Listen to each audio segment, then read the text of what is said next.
Welcome to Buy, Hold, Sell. I'm Jeremy Hook from TMS Capital. With me on the panel today is Ben Rundle from NAOS and Shane Fitzgerald from Monash. Welcome, guys. We're going to talk about healthcare, a great performing sector in 2017. Started the year reasonably well, but some opportunities ahead in the smaller space. Let's have a look at them. Firstly, Japara Healthcare. Ben. Buy, hold, sell. I think Japara is a buy. I might be too early on this, so maybe wait for the result, but they've got an excellent development pipeline that's fully funded. I think the regulatory headwind will ease off, and I think going forward the next 1 to 2 years you'll see a decent amount of growth from them. Okay, Shane, Japara's had a rocky road. Buy, hold, sell. For us, it's still a hold. We worry about the regulatory headwinds that this sector is just prone to actually having. Yeah, this stock's been on an earnings downgrade cycle for about 2 years now. And while Ben's right, there's a lot of new beds coming into the system. The execution risk on that, filling those beds, is what we want to see how it plays out. So for us at the moment, it's a hold. Okay, what about Nanosonics, a really good Australian company? Yeah, look, Nanosonics, we'd have a buy on that one. Yeah, the future for Nanosonics from here, we really like the new sales agreement they've struck with GE, bringing more of the sales in-house and also the consumable margin back in-house.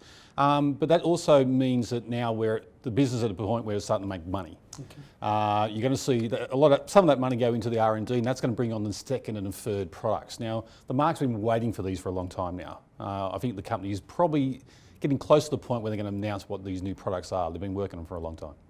Excellent. Ben, Nanosonics, cap about 800 million, buy, hold, sell. Yeah, I think it's a hold just on valuation. I agree with everything that Shane said. It's a great company, great return on capital, good product pipeline, but it's still too expensive for us, even if you take out the R&D expense. Okay, what about Capital Health? Been very acquisitive, buy, hold, sell. Buy for us, so run rate earnings of about 6 times EV to EBITDA at the moment, and M&A in the space has happened at 10 times or higher, so I think it's cheap to buy in either scenario.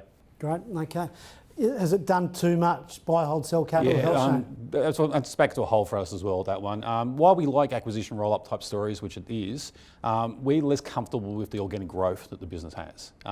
If you look at the volumes in the radiology market, they've gone back up to about 6% per annum growth.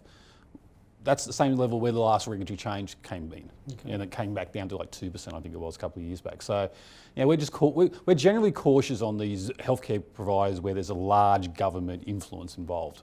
Okay, so what about something else, a favourite of yours in this space? Yeah, look, one we like at the moment is Paragon Care. Paragon's a distributor of beds and lights and equipment. Anything you see in a ward, they're supplying it in. They've made a series of acquisitions in the last little while. They did a capital raising early this week, to fund that. It's about 20% earnings accretive. This is a healthcare stock trading on about 9.5 times PE. Historically, it's generated around 10+% organic growth. Its first half result just out was not a great one. This is a very seasonal business. Okay. Much stronger second half to come. So it's a buy for Paragon for Shane. Ben, what do you like in this space? Well, not in the small cap space, but in healthcare, Resmed. I think the fact that they've been such a leader in connected healthcare will make them a very difficult competitor for years to come. It's not cheap, but excellent management team, and I think you'll see it higher in a couple of years' time. Terrific. If you're after healthy returns, you've got to look at this sector.